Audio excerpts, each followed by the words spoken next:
Coming to the components of hashing, very important, very simple topic.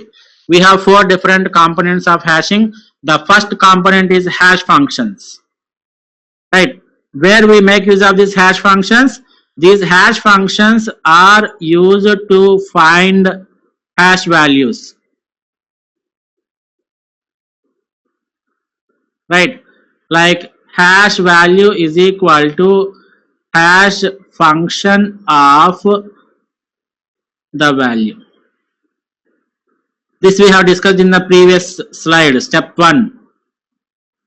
Right, hash is equal to hash function of value, where you will get the hash value. We have different hash functions. One can make use of any hash function, and every hash function will have its own advantage and disadvantage, and we are not bothered about the hash functions from the get point of view. Why? Because the hash function will be given by the examiner or will be given in the question itself, not an issue. So no need to worry which hash function we need to select. But there are some properties to select a good hash function that we will discuss. And then we have one more concept or one more component called as hash table. Hash table is nothing but array, right? You have to implement the hashing function by using the hash table, which is nothing but an array. And we have collisions. Collision means it's a general term used in the daily life, that is English language, where a collision is nothing but whenever two things compete for a same thing, that is called as a collision. That means in this point, in the context of hashing, when two elements have the same index value, for example, assume that the value is some 13 comma 23, right? And I have made use of a hash function, like hash function, hash is equal to hash function of 13, which is nothing but 13 modulo 10. This is my hash function, right? In such case, what I will do, the output will be 3. Similarly, if you go for hash function of 23, that is equal to 23 modulo 10, which is again 3. Therefore, the value 13 is having an index of 3. Similarly, the value 23 is having an index of 3, where therefore we say that these 13 and 23 are colliding with each other. Therefore, whenever two different values, not only two, it can be any number, right? When more than one element are competing for the same location, or whenever more elements are having the same index value, then we say that there is a collision in the hashing concept. So in order to avoid those collisions, all the elements 13 and 23 should be stored, right? So you cannot skip any elements. For example, if you have stored 13 inside this third index,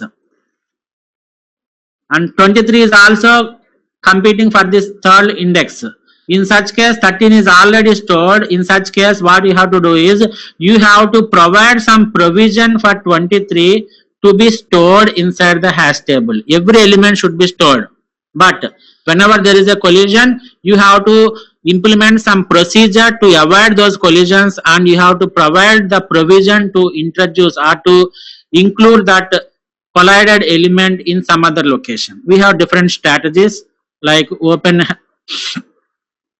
like chaining and linear probing, quadratic probing. All these different techniques are there. We will discuss those things, right? So we have different collision techniques for resoluting or for solving the collision problem in hashing. We'll discuss all these things. Let me go into the first point, that is hash functions, right? As we told that the hash function is used to transform the key into index. Key is nothing but the value which you want to store. This is nothing but the value which you want to store.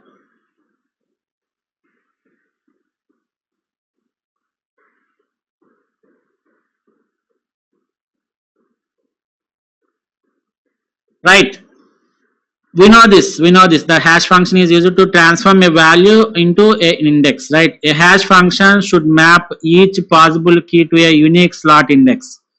This is one of the important property of a hash function. So you take any hash function, but it should satisfy that hash function should map the possible each and every key into different indexes. But it is not at all possible in the real life scenarios. It is not possible, or it is impossible in real practice, right?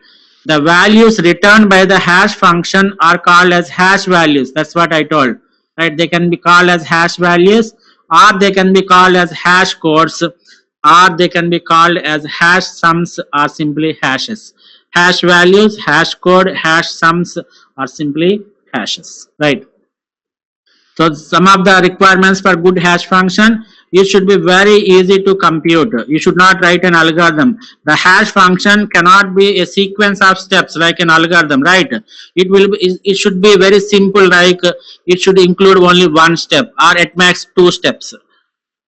Don't write the hash function to increase the or to meet the requirements of good hash function. You should not write a good a lengthy hash function which includes more than 2 steps, right? So whenever you want to say it is a good hash function, it should be very easy to compute, not that it is complex, right? So here the first thing is it should be very easy to compute. It should be very easy to compute and must not become an algorithm itself, right? Algorithm is nothing but it includes more number of steps, a step-by-step execution. It should not be happen like that, right? Next one is second requirement is uniform distribution. As we have discussed in the previous slide, it should provide a provision for distributing the keys uniformly across the hash table, right? So whatever keys we have, whatever list of keys we have, if you want to store it in the hash table, what you will do, you have to calculate this hash function or hash values by using a hash function. In such case, the hash function should ensure the uniform distribution. That means all the keys are uniformly distributed across the hash table. That's one of the major requirement, and it should not result in clustering. We'll see what this clustering is when we go through the concepts, right? And the last one is less collisions. Collisions always happen. This is for sure, right? You cannot avoid collisions in the hashing concept. More number of elements may result in the same hash value. That is called as collision. And you have to write a hash function in such a way that it will have very less collisions. Completely avoiding collisions is never possible in hashing. Therefore, he is saying that you should write a hash function in such a way that it has very less collisions, right?